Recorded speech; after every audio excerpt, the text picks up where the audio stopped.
A very good evening and welcome to UBC News Tonight. Thank you so much for watching. It is exactly 10 p.m.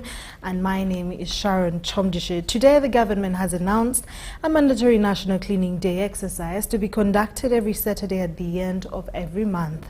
The National Cleaning Day exercise will start on the 25th of July on Saturday this week, and the Prime Minister of Uganda, Robert Nabanja, announced this national program today at her office. For 3 hours, let Uganda stop and clean. I repeat, for 3 hours, let Uganda stop and clean. During this time, all businesses shall remain closed. The Prime Minister of Uganda, Robert Nabanja, announcing a mandatory National Cleaning Day exercise today.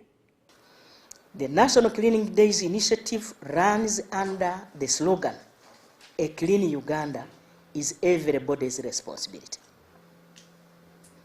The initiative establishes the last Saturday of every month from 7 a.m. to 10 a.m. as a National Cleaning Day, during which all Ugandans are expected to participate in community cleaning activities. This supersedes the earlier communication of 8 a.m. to 10 a.m.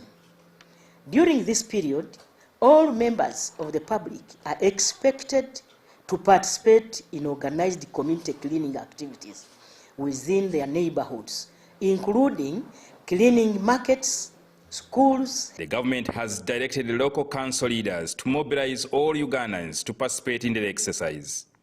In particular, I direct the LC 1, LC 2, LC 3 chairpersons, parish chiefs, and LC 5 chairpersons to mobilize the population and identify critical areas for cleaning. The National Cleaning Days initiative does not replace our daily responsibility to maintain cleanliness in our homes and the whole environment. The LOCs are community leaders, but they are also part of the community. But also it's specifically mentioned in their functions that 1, they must implement government policy, 2, they must participate in the community self-help projects. And therefore, it ties within their existence, it ties within the existing Local Government Act, Section 49, and so this will come as part of their actual routine activities. The Prime Minister announced sanctions to whoever fails to comply with the set guidelines of the National Cleaning Day. Participating in the National Cleaning Days initiative is a civic responsibility and is not optional. Any person who fails to comply with lawful public health notices creates or maintains a public nuisance, illegally dumps or improperly disposes of waste, or obstructs public health officials or any other authorized officer in the execution of their duties, violates the National Cleaning Days implementation guidelines without lawful exemption, shall be liable to enforcement action in accordance with the Public Health Act, the Local Government Act, the National Environment Act, applicable local government authority bylaws and ordinances, and other relevant laws. Unnecessary movements of persons and vehicles is strictly prohibited during the 3 hours of cleaning activities. Exemptions will only be made for genuine emergencies and essential vehicles such as ambulances, fire and rescue services, and security operations. I urge all motorists, businesses, and members of the general public to plan accordingly. So we have capacity to enforce, arising from what we did during the COVID. We were able to enforce. So our capacity is not doubted. But this is not what our interest is. Ours is just to ensure we regulate so that this program is done in a very peaceful, amicable environment. According to the Minister of Health, Dr. Chris Baryomosi, the exercise will help Ugandans in reducing the country's disease burden. There are very many illnesses, many diseases which we shall prevent. You know, diseases whose transmission is facilitated by filth, dirt, and lack of hygiene. So basically, we would want to appeal to Ugandans to appreciate that this is for the good of all of us. If we allow bushes around our homes, if we allow stagnant water to collect around our homes, those are the breeding grounds for mosquitoes.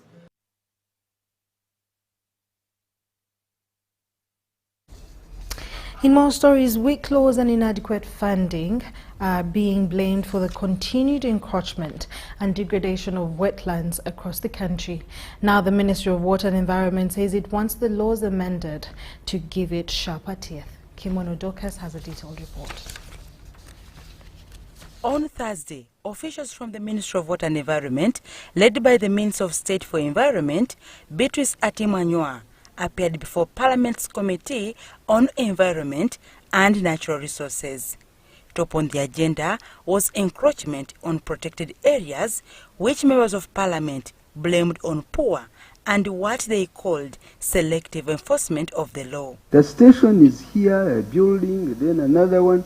What is the criteria of installing this petrol or getting a license for the petrol station? You know, we are laymen.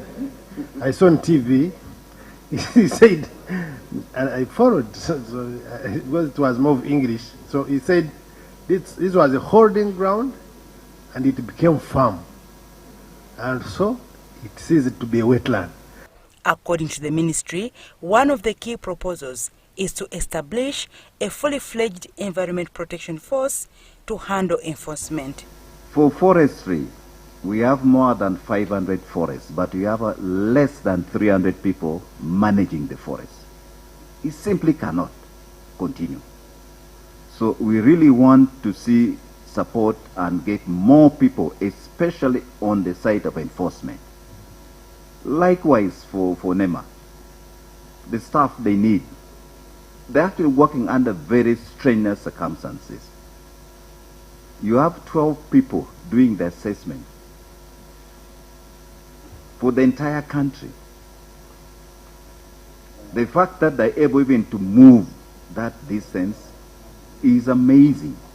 We want our own rangers, guards, like the UA, where when we say take off, they can go.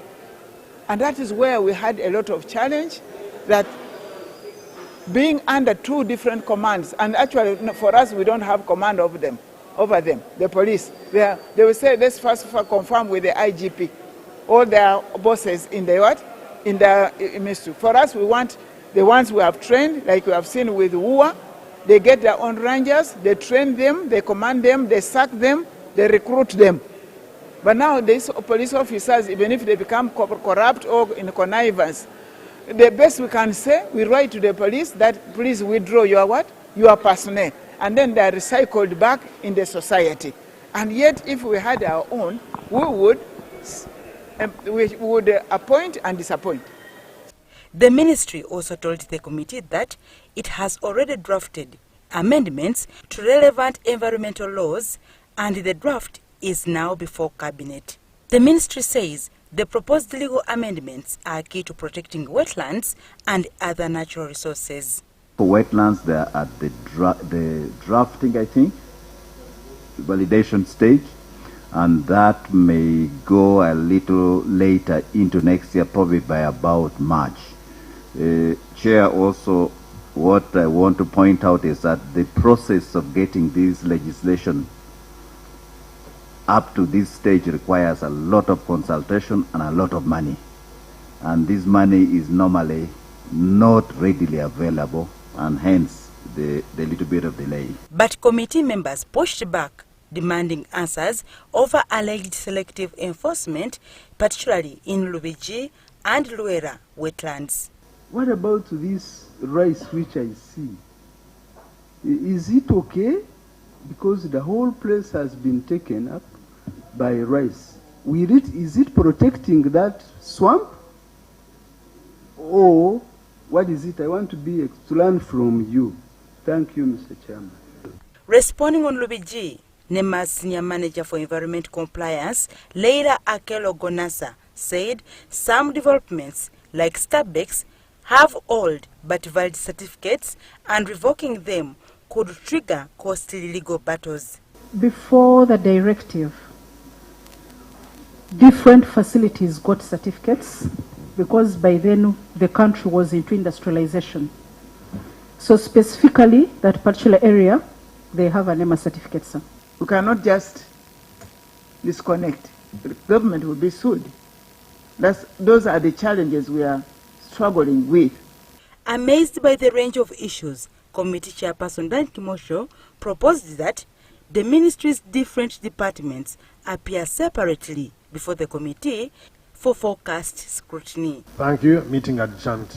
Dorcas Kimono, UBC News. Road safety is increasingly being viewed as more than a transport concern. The Uganda Human Rights Commission says it is fundamentally about protecting the right to life. Commissioner Crispin Kaheru says every preventable road death is a failure to protect human rights. Take a look. Every journey begins with hope. Yet, for many Ugandans, it ends in tragedy. As road crashes continue to claim lives that experts say could have been saved, the Uganda Human Rights Commission now wants the conversation to change. Road crashes should not become just another news headline. No. They should actually be a nationwide wake-up call. Many of these crashes are actually preventable, and they represent failures in the protection of the right to life. The Commission believes preventing road crashes is just as important as responding to them. Every Ugandan has the right to leave home and return home safely. And that is why we are championing a security-led human rights approach, preventing harm before that harm actually happens, not simply responding after a tragedy strikes. But responsibility does not rest with the police alone. Drivers, transport operators, engineers, schools, and every road user have a role to play in creating safer roads. The call comes amid renewed concern of recurring fatal crashes, many linked to reckless driving, poor vehicle condition, and disregard for traffic regulations. All these have a duty to put safety first. And by doing so, they become defenders of human rights. Because every preventable road death is a human rights failure. Every crash prevented is actually a human rights victory. Protecting lives before they are lost remains the highest expression of both security and human rights. Kaheru insists that every safe journey is a victory worth pursuing. Henry Okrut, UBC. Thank you so much, Henry Okrut. In more stories, the State Minister for Gender, Labour and Social Development, Honorable Simon Mulongo, has urged schools across Uganda to embrace environmental conservation by integrating practical climate change activities into children's daily learnings. The minister made the remarks while visiting Mother Manjeri Primary School during a green awareness campaign organized by Little Hands Go Green.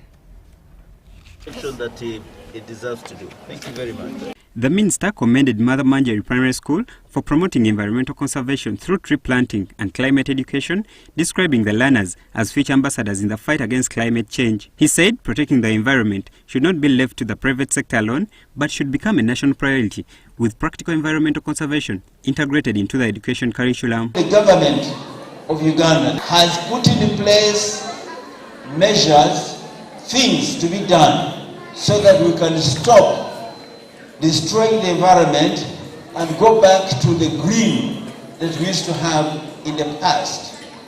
One, we have put in place ministers and ministries that work on environment.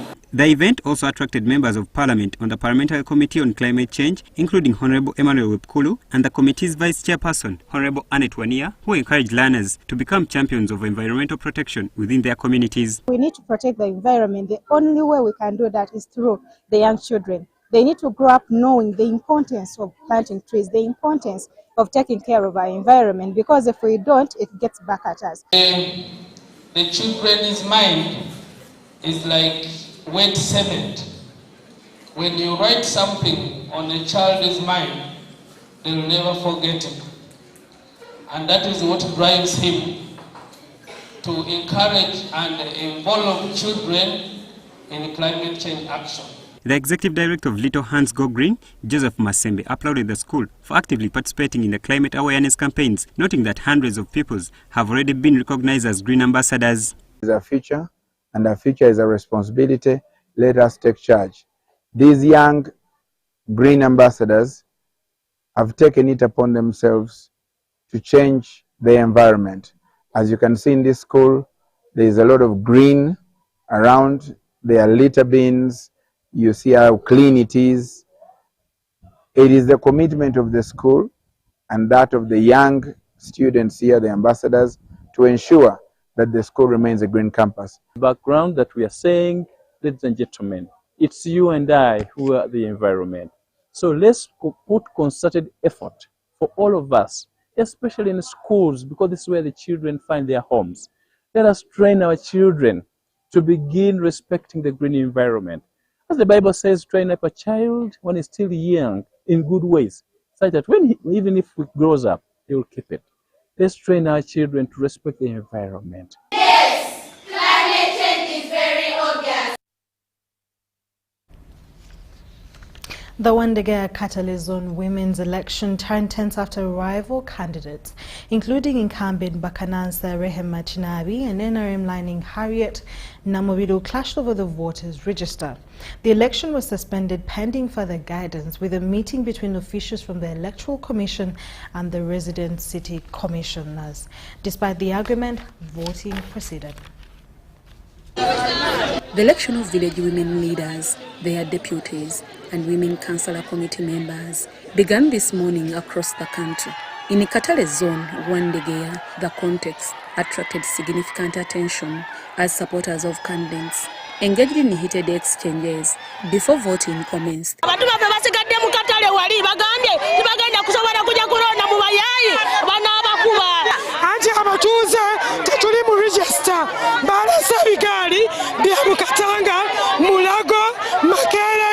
The rest featured NRM's candidate, also incumbent Bakanansa Rehema Kinabi, NOPO's candidate Jaria Nachigozi, Alaya's Mama Sereko, and independent candidate Harriet Namobiru. The NRM Treasurer Kawempe division, who opted to run as an independent. After losing the NRM party ticket, the closely contested election drew large crowds, with security and election officials monitoring the exercise to ensure a peaceful voting process. At 9 a.m., voters had gathered at Wandegea Mosque, where the polling station had been established, as election officials began verifying voters and reading out their names from the register before the voting exercise commenced.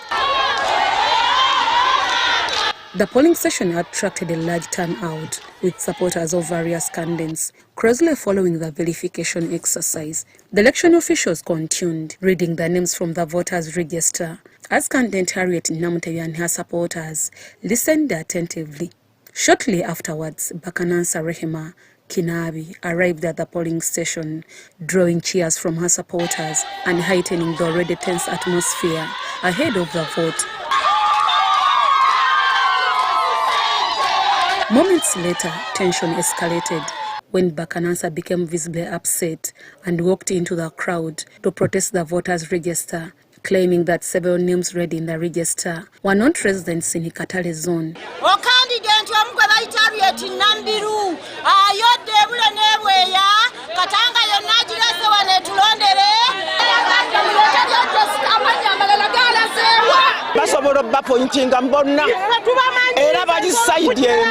Ebyo bye bagamba nti abali mu register si balonzi ba wano, balonzi ba wano olw'ensonga bali bayingira register twaliwo ffenna nga babayingiza register.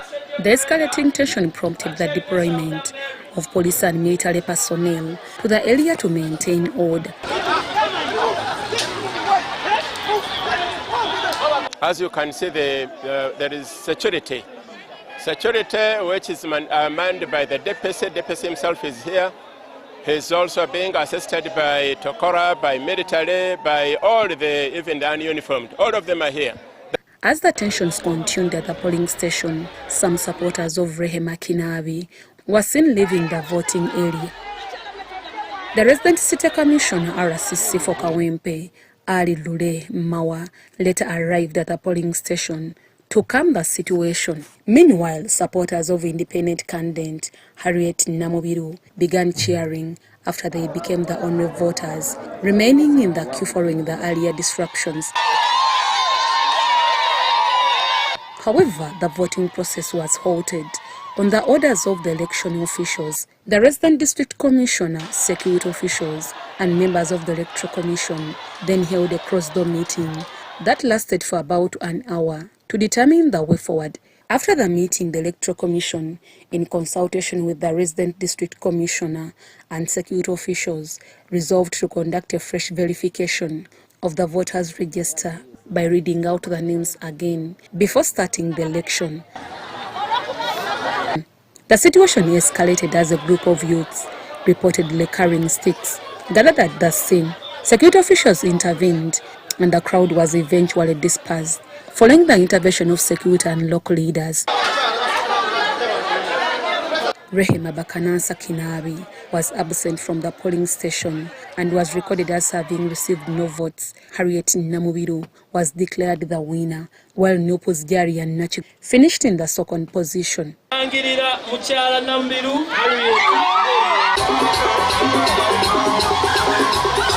Ndiweni aremu sijja kwegana mu kamera naye nze ne kyamaani gw'empagira ow'ekyalo yajjidde ku ssaawa kiri nti kadde obuwanguzi bwaffe babunyaga mu kamyufu buli munane g'omanyi mu Kampala abaddemu era siwangudde Bakanansa mpangudde Misa Kabanda.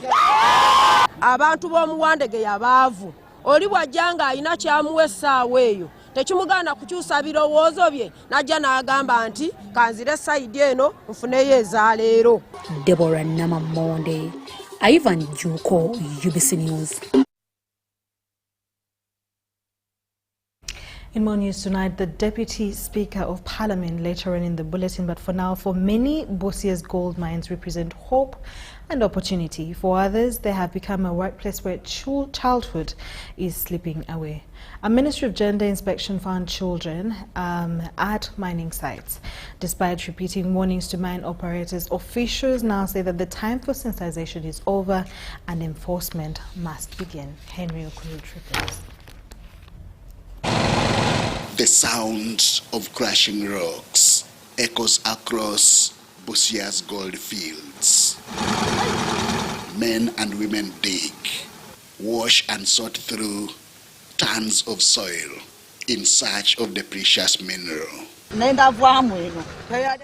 But hidden among them are children. The moment cameras appear, they scatter. Some dash through narrow footpaths, while others disappear behind heaps of gravel. When I was trying to interview some of these children, they told me that when they come, they give them 10,000.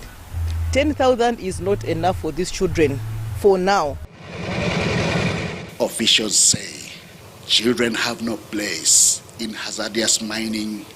Instead, they belong in classrooms preparing for a better future.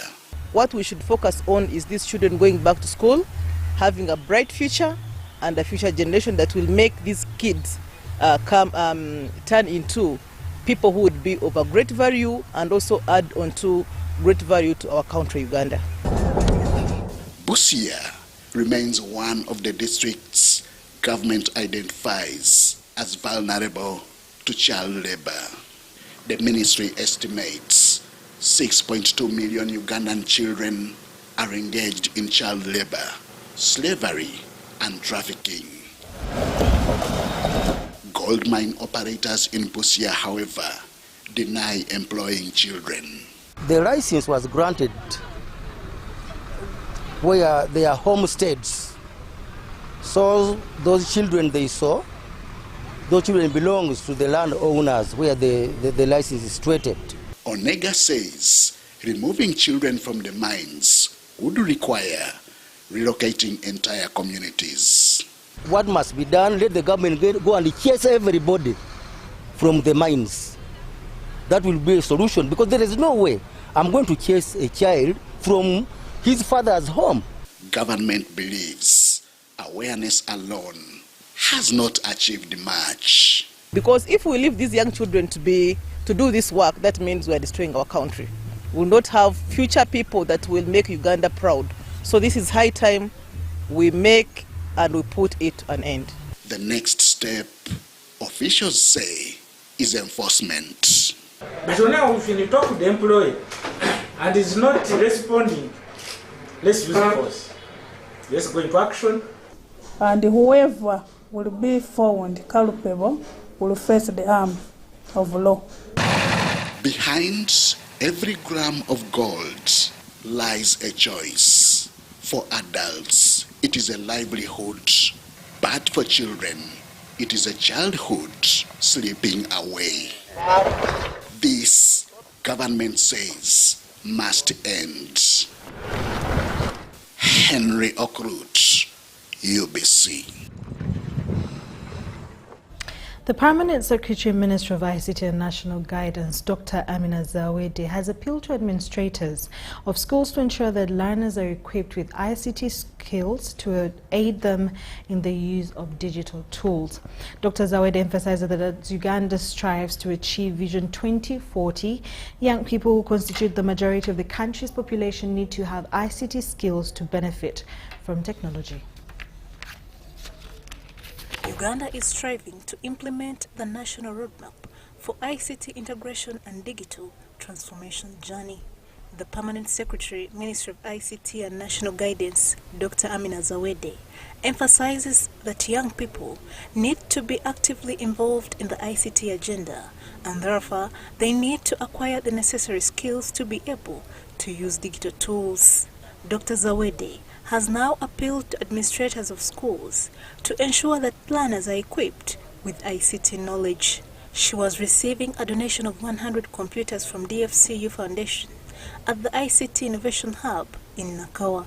The computers will be distributed to selected schools. Innovation and entrepreneurship, supporting the young people who are innovating ideas and solutions for the communities we stay in.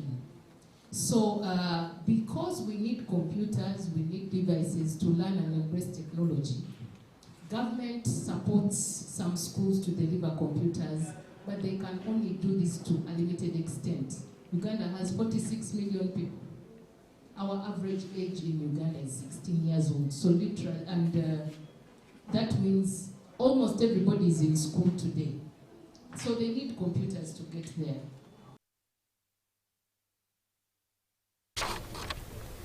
The management of DFCU Foundation and DFCU Bank pledged to continue supporting the country's ICT integration through the provision of digital technologies. It's not a one and done, so you will get more computers. We are grateful for the ministry's leadership for making this possible and allowing us to fulfill our purpose as DFCU Bank of transforming lives and businesses in Uganda. Uganda is becoming increasingly digital, yet millions remain offline. and many still lack the digital skills needed to fully benefit from technology. So this partnership it's a long partnership. We see it as a journey together with the ministry. What we want to do going forward is roll out some of our platforms like the SOMA platform, SOMA, which is a platform owned by DFCU Foundation, where we run 15 self-learning curricular courses, including financial literacy, governance and leadership, and many others, and it's in different languages. Government is collaborating with the private sector to invest in ICT because it provides digital skills necessary to transform the economy.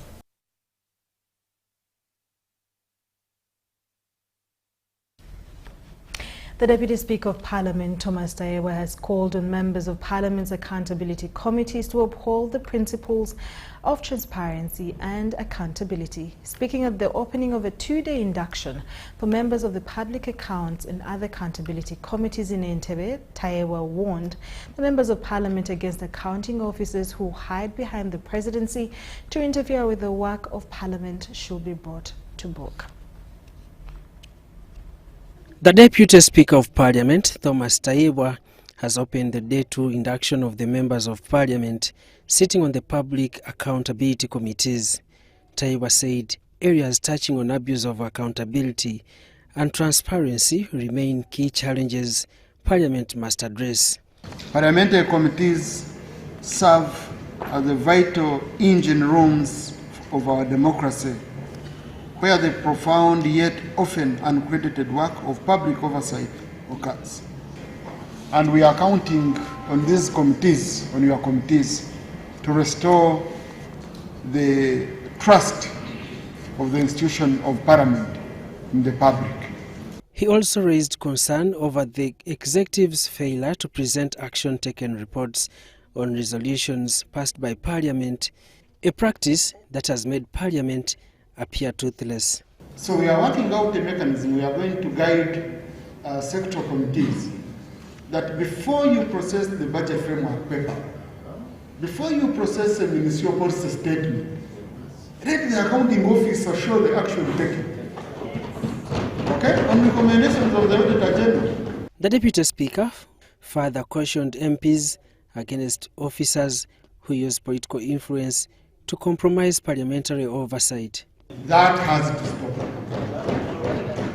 Honorable colleagues, do your work. No accounting officer should come and hide behind the back of the president. Okay? Yes, if the president has anything, he informs the leadership of Parliament. Now, when you have a speaker who wants to please the state, problems arise. The question, will our speaker try to please the public or please the state? Now, once they choose to make that balance, you work with the state but make sure that the public's issues are addressed. Members agreed with Tayebwa on the need to separate politics from parliamentary operations, but noted this requires mutual respect among the arms of government. These accountability committees, that is to say, that is central government, local government, and processing. These are purely for accountability. We need they find value for what? Value for money. You cannot now start politicizing these committees and you get the work done. You will not get the work done unless you pinpoint, because all these whatever we do it from the Auditor General's report. Auditor General's report, there is no politics. The induction in Entebbe is aimed at equipping members of Parliament's accountability committees with skills to strengthen oversight and improve service delivery. We talk about corruption, but you all know that the biggest elephant in the room is maladministration now. Those who are entrusted with the responsibility to do oversight and actually are doing nothing about it, or are doing more covering the actual issues raised than only revealing it. It will not be a discussion where we have to exchange, but we want to see how you appropriated, if you did right appropriations, and also value for money, because people out there expect that money that is meant to be for a particular road go to make that road. Money that is meant for medicine, go to a hospital where it has been appropriated and at the right time. Daniel Mugoya, UBC News. And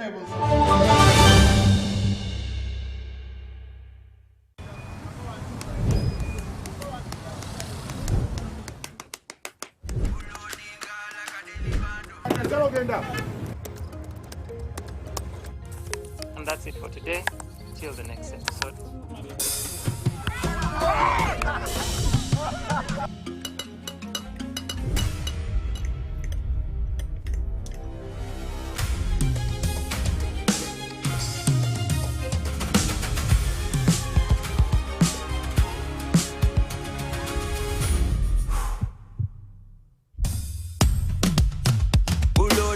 Like a daily bando, like a daily bando, like a daily bando.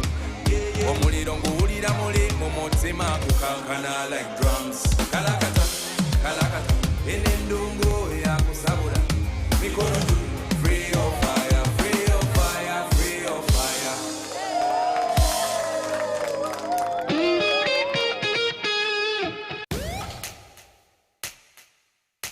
We don't need anyone's permission to move forward. What we need is the power to do it our way.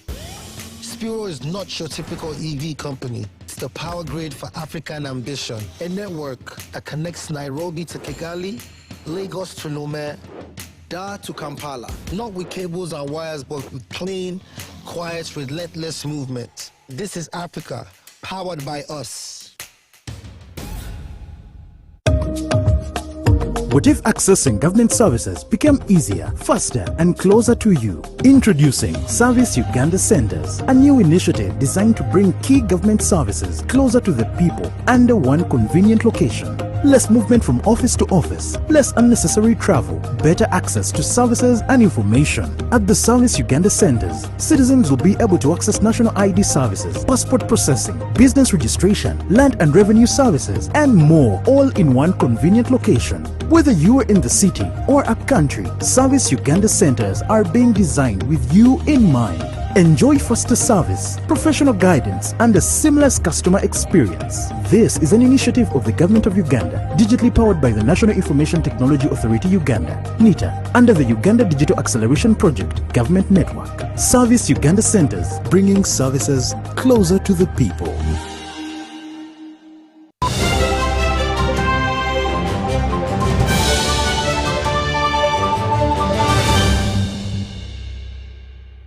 Welcome back from that short commercial break. We continue with our stories where farmers today in the Karamoja sub-region are calling on the government to invest in better agronomic practices and promote short-maturing, drought-tolerant seed varieties. This comes after a widespread dry spell across the region, and however few farmers who planted on time using quality seeds recorded better yields. There is a widespread crop failure due to a dry spell, which farmers attribute to late planting, but the story is different for farmers who planted quality seeds. Those who planted narrow sorghum 2 and narrow gram got better yields. It's a short-term crop. I planted it in April and it's already ready. Then secondly, birds don't eat it. You don't have time for hiring people to scare the birds. Then it's also drought resistant. Since I planted it, actually there was no rain until the rain of early May, which made it strong up to now. In the town council of Kangole, this is the only garden so far which has got good yield. The rest of the gardens are dry. So, and this seed, they got it from Nabuin, and is urging Nabuin at least to bring more seed so that they can give to the rest of the farmers also, so that they will also have food. That narrow supported us with green gram. Narrow 2, which is resistant in our district, Kotido. So it's a good variety, which it takes only 2 months to be harvested. We pray that let the office support us and give us more seeds since we have harvested. Farmers say there is need to adopt better agronomic practices for farmers in the region. The head of crop and natural resources at Nabwin Zaldi, Dr. Anthony Raphael Ijala, says the institute supports farmers with seeds. It fits well with the erratic rains of Karamoja, and it's the power of Karamoja. So I call upon the farmers, all the farmers of Karamoja, let's go Narosog too to save our hunger situations. It is quick maturing. Within 3 months you are sure of harvest. It's drought tolerant, and as you see, amongst all these dry environments, it's the only standing sorghum and standing garden in this locality. Dr. Walter Odong is the head of research at Nabwin Zaldi. But immediately we gave out the seeds, drought came in, and that drought affected the whole region. For the last 3 months, as I talk, we have not been having rain. But because of the quality of the seeds that we gave, this is a narrow variety, narrow soap 2, which is drought tolerant, but also another attribute which makes it very unique is that the birds don't eat it. So after 3 months of drought, this is what we see. Meanwhile, the Minister for Karamoja Affairs, Dr. John Baptist Loki, during the launch of food relief distribution in Kabong district, said Karamoja needs a sustainable approach to end hunger in the region. It's going to provide seeds to the households in Karamoja so that people can plant their own food, because we are reliably informed by the meteorologists that there will be a lot of rain in September. So we are going to sensitize communities to prepare to plant crops. Most farmers in Karamoja have been affected by the dry spell, resulting in widespread crop failure. Karamoja is a semi-arid sub-region with erratic rainfall, which continues to affect the food production.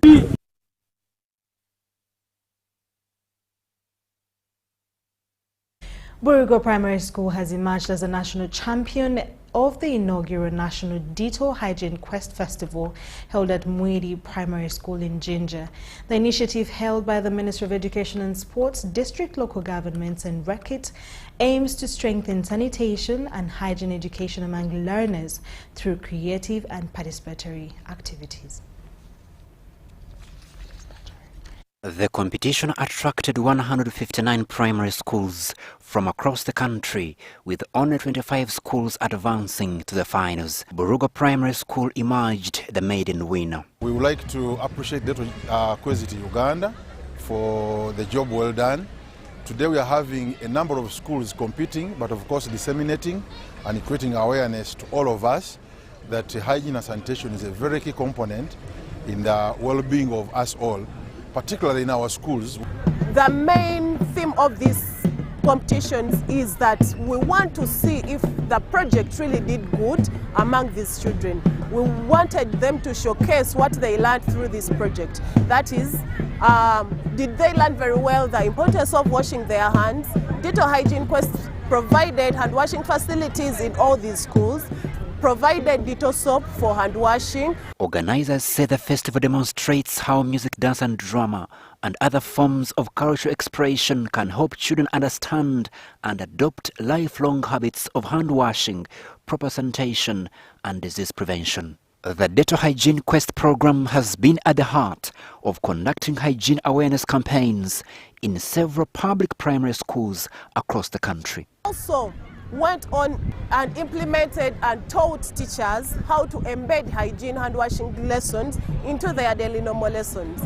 This is very important occasion, very important function, in that children are demonstrating their knowledge, their understanding of hygiene and sanitation through music, dance and drama. The program seeks to integrate hygiene education into school activities to reduce hygiene-related absenteeism, improve learner retention, and contribute to better health outcomes among school-going children. The program has constructed sanitation facilities in selected schools and introduced hygiene challenges that encourage learners to practice proper hand washing and sanitation. Today, we see and appreciate the role of hygiene that is able and that has come out well to speak the truth about how we're supposed to behave in terms of sanitation. As part of deepening the initiative, The Dental Hygiene Quest Festival is aligned with Uganda's broader health and education goals by equipping young learners with practical knowledge and habits that promote healthy, responsible and productive communities. Crispus Arinitwe reporting for UBC. The Senior Presidential Assistant for Special Duties, Fiona Barungi, has intervened in a long-running family land dispute in Mbale City involving the estate of the late George Njoroge Githongo. The dispute centers on a commercial property on Bugwere Road where a widow claims that she was unlawfully evicted with the alleged involvement of some family members and local leaders. Njoroge Githongo, Ida Nachimuli Githongo, has accused some Mbale city officials and relatives of her late husband of illegally evicting her from a property located on LRV 2420, Folio 2, Plot 5 to 9, Bugwere Road in Mbale City. Because he was briefed some words with this gentleman here. Alina ebigambo bye yamugamba. Batukubira essimu ne batugamba nti olina agamba nti maama oli eyo naye batuwambye. Nachimuli petitioned the Senior Presidential Assistant for Special Duties, Fiona Barungi, seeking government intervention to protect her rights and restore order in the disputed property. Following the complaint, Fiona Barungi traveled to Mbale City to assess the situation and mediate the dispute involving members of the two families. I can see it is 2025 naye gwali mwezi kukugobera ddala ofurume 8th of May 2025. According to Ida Chimuli Githongo, the family has occupied the property since 1974, while she personally moved there in 1980 after marrying into the family. Nze Ida okuva mu 1984 naye omwami wange yaliwo okuva emabegeri. Nachimuli alleges that individuals she identified as Sikuku Nathan Otai, Chege Paul and Wojega Geoffrey Kenneth, working together with some city officials and relatives of the late Simon Muchai, unlawfully evicted her and removed her belongings from the premises. Abantu abo abajja era be baali ku site wano nga bamenya. Those accused were given an opportunity to explain the basis of their occupation of the property. They claimed they had been authorized by members of the Simon Muchai family to use the premises, but were unable to provide satisfactory evidence to support their claims. I am the eldest son of Njoroge from another woman. That is why we are in court over the same issue. The issue of here, some of us were not there. When there was eviction here, some of us were not there. Tell us, you need to give us a document. I have one. That gives you or someone else a claim. I came home, I'm home. Give me. How? The people are here all over this industry. So I find out from who if I cannot find out from you. Why speaking their lies? Pardon? Very good. He died when? 2010. 2010. Right, that was done when? You're saying? When was the title? When was this one? Lawyers representing the accused parties were also invited to present documentation justifying their clients' actions, but reportedly failed to produce the required legal documents. When you tell me you are not a lawyer to these people, you speak as who? These people are the sons of Njoroge. The people we are representing is the family of late Solomon Muchai. You must be having papers that give the family a claim. Who gave us this copy? Why didn't you verify this in court? Whether it's an authentic document, why didn't you verify it? Some local residents and leader of the clan expressed concern over what they described as fraudulent dealings surrounding the disputed property, accusing some members of the Simon Muchai family of attempting to take over the estate illegally. So they called me, can you come and see? Can you tell us, clarify whether these boys are the people? I never got anybody. Instead, they brought people from Kisenyi, calling them names. Because we always handle land issues in Balisita and others. But the same faces you are seeing here are the same faces you see on every land issues. So that means people are looking for Chintu Chidogo and not advising these people the right way. During the inspection, Fiona Barungi warned Wojega Geoffrey Kenneth against carrying out what she described as unlawful eviction, saying anyone found violating the law could face prosecution after investigations and possible action by the Office of the Director of Public Prosecutions. Oyogera ebintu ebitakwatagana nga Kenneth nga nakulabyemu ebituli dda. Kenneth nze nakulabyemu ebituli. You fail to express yourself. And the fact that allegedly you occupied the place with an illegal eviction, which I'm going to verify with DPP's office. So you must be brought to book if you really did an illegal eviction. Barungi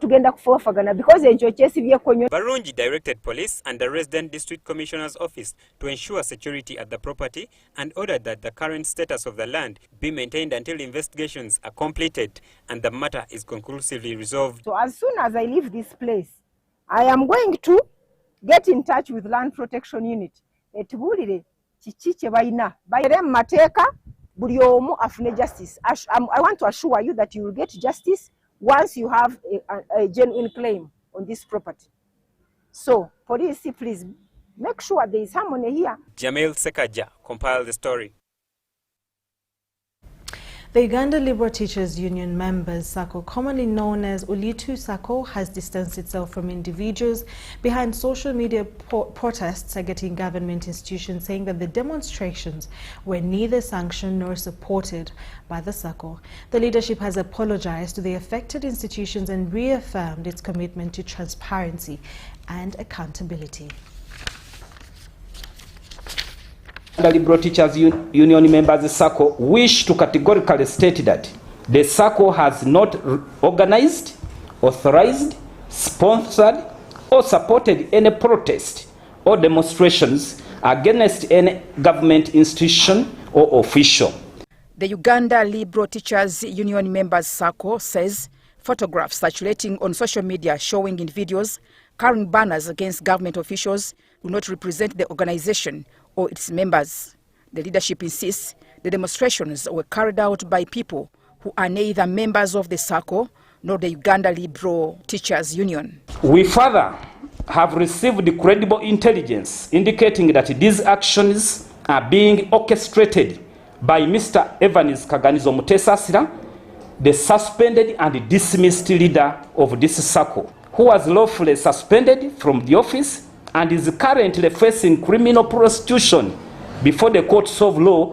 The SACCO has also apologized to the Office of the Registrar of Cooperatives and the State House Anti-Corruption Unit over what it describes as false and misleading actions that have damaged the reputation of the institution. We regret and we apologize to the officers and the government officers that were affected. And we are willing to work hand in hand with these government departments, the State House Anti-Corruption Unit, Office of the Registrar, to make sure these people are brought to book. On several occasions, we've reached out to these government agencies, Bank of Uganda, Financial Intelligence Authority, plus the legal system as well. Please give us the support so that we can get the justice that we deserve, so that more of our teachers can benefit. The SACCO leadership says it has petitioned the Registrar of Cooperatives, the Minister of Education and the State House Anti-Corruption Unit to investigate individuals allegedly using the SACCO's name despite not being members. The board also maintains that it will continue pursuing legal action while urging the public to disregard misinformation circulating on social media. We are talking about Financial Intelligence Authority. You see the date when we wrote to them. Up to today, nothing has been done. Look at Bank of Uganda. We wrote to them. They promised to write to Equity. We took Equity together with the Kaganizo to court. So far, nothing has taken place. Has around 4 petitions to Bank of Uganda in relation to this fraud.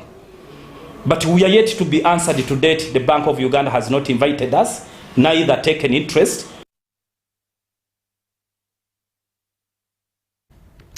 In more stories, the long-running leadership and governance disputes within the Bamasaba Cultural Institution have been resolved following a court-led mediation process conducted under the guidance of the Mbale High Court.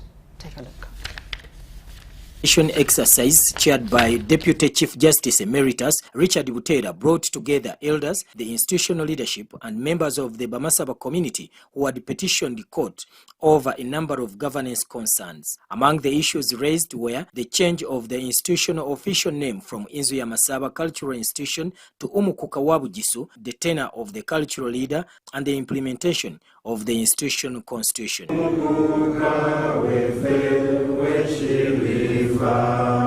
The courts, with your consent, agreed to having a mediation of this matter. At the conclusion of the mediation, Professor Justice Andrew Hauha presented the resolutions agreed upon by all parties, paving way for reconciliation and renewed cooperation within the institution. The cultural leader is the Umukoka Webamasaba of Inzu ya Masaba. 2. The 5-year rotational system of governance over the 3 lineages of Manale, Mbuya, Mwambu be restored. Deputy Chief Justice Emeritus Richard Butera urged the stakeholders to faithfully implement the resolution reached, emphasizing that lasting unity would enable the institution to better serve the Bamasaba community and contribute to the regional development. Mediation has provided opportunity for you to find a solution for yourselves. Representing the complainants, Engineer Darlington Sakwa welcomed the consensus, describing it as a major milestone for the future of the Bamasaba Cultural Institution. I'm glad that today we have moved from a situation of 2 cultural institutions back to 1. I want to appeal to you people, all of you, to take back the good news that we are back on track. His Royal Highness Jude Mike Mdoma applauded the mediation panel for guiding the reconciliation process. I must thank all the members who were in court for listening and accepting that mediation is the only way which can bail us out, leading us to a very fundamental issue of unity and reconciliation. We have become a laughing stock for quite long as a tribe. Our friends are moving very fast, while we are getting stagnant on issues of which we could have solved ourselves. Bamasaba leaders have been urged to uphold the mediation resolutions and work together to strengthen the cultural institution as a unifying force for the people of Bugisu. Yiga Muhammad, UBC, Mbale City.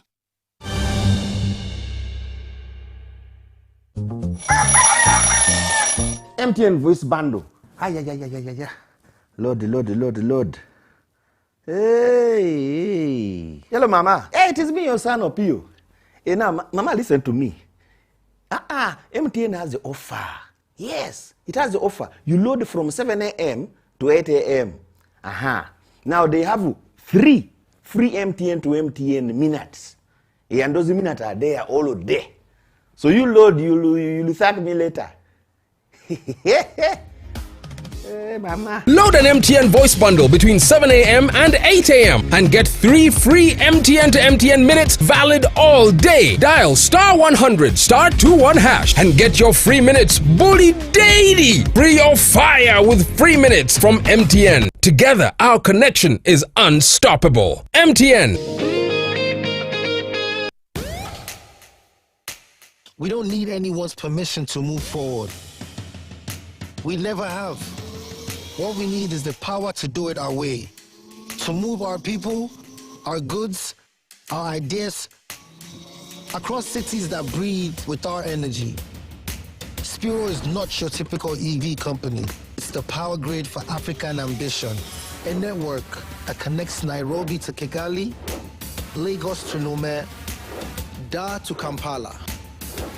Not with cables and wires, but with clean, quiet, relentless movement. Every swap keeps the city running. Every ride links one life to another. We're copying no one else's future. It's we who powers the cities we live in. It's we who shapes the world they'll become. This is Africa, powered by us.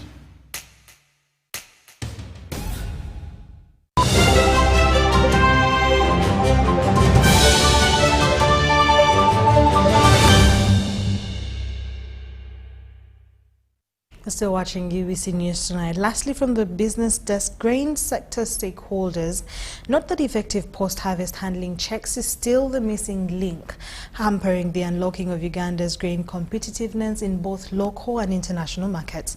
Remarks were raised during grain stakeholders meeting convened by East African Grain Council at Hotel Africana in Kampala. Christmas Alinitwe reports.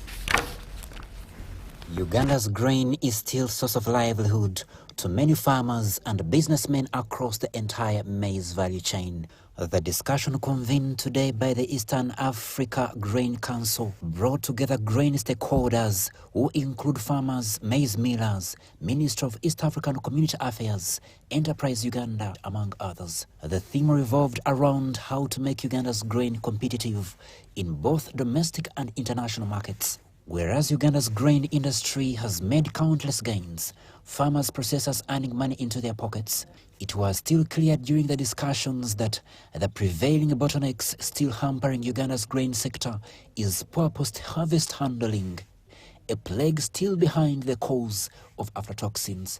Competitiveness today goes beyond increasing production. It requires businesses to consistently meet quality standards, embrace structured trading systems, comply with regional regulations, and respond to the evolving requirements of regional and international markets. Grain stakeholders urge that government to fully deal with the poor post-harvest handling practice by some primary producers directly on farm. Facilities that encourage drying grain above the ground must be put in place to prevent the problem. Colleagues, aflatoxin contamination remains one of the greatest threats to food safety, public health, and export competitiveness. Every year, significant volumes of grain lose value because they do not meet acceptable safety standards. Improving competitiveness, therefore, requires a collective investment in proper post-harvest handling, warehouse management, testing, certification, and continuous capacity building across the value chain. The grain stakeholders note that unless a section of farmers who still dry grain on bare ground cease the practice, then the aflatoxin problem may still be here to stay. We all know that maize doesn't get aflatoxins from the gardens, but after harvesting and how you manage the grain after harvesting is where the problem is.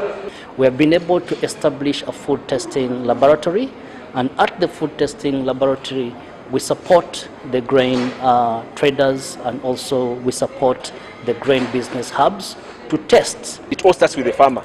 The farmer collapses, there is no EGC, there is no grain, there is no maize. Crispus Adinitwe reporting for UBC. That's all we had for you tonight. Thank you so much for watching. My name is Sharon Kyomugisha. From the team and I, have a lovely night and see you tomorrow same time, 8 p.m. and 10 p.m. for more news coming your way with me, Sharon Kyomugisha. Good night. Bye-bye.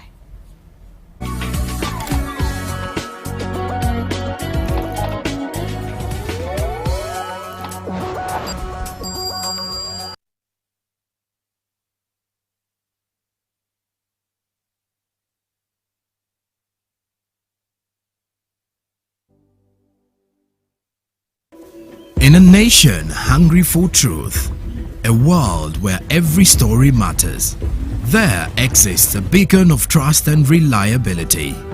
For decades, they've been our voice and our window to the world, holding the mirror of our history. With 4 TV stations and 11 radio channels spanning 27 languages, they stand as guardians of information, defenders of truth. With Mascari Heritage Advantage, they uphold every citizen's right to reliable and free information. Their archived stories shaped our past and illuminate our present. Yet now, as new challenges arise and the world evolves, their mission faces its greatest test yet. Be part of our journey and let's navigate the unknown, uncover the untold, and safeguard our future together. Tune into your public broadcaster, for it is the intersection of trust and truth. Because to UBC, your story, and every voice matters. UBC, inspiring Uganda.